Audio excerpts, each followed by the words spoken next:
Државниот секретар за здравство Владимир Милошев од денес веројатно ќе биде ставен во самоизолација, откако вчера заедно со повеќе министри и други државни функционери присуствувал на состанок во општина Куманово.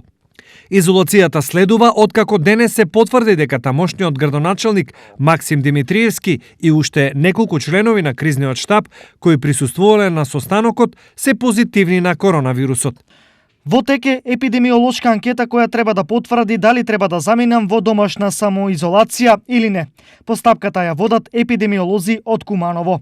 Повеќе информации ќе имам откако тие ќе ја донесат одлуката. Изјави во краток телефонски разговор за ТВ Стар Милошев. Освен Милошев, за кого одлуката се чека, од денес во задолжителна самоизолација се премиерот Оливер Спасовски, вице-премиерот Бујар Османи, министерот за здравство Венко Филипче и министерот за образование Арбер Адеми, кои исто така биле на состанокот. Филипче преку Твитер соопшти дека на вчерашниот состанок во Куманово ги почитувал сите препораки за заштита и дека очекува да му биде направена епидемиолошка анкета.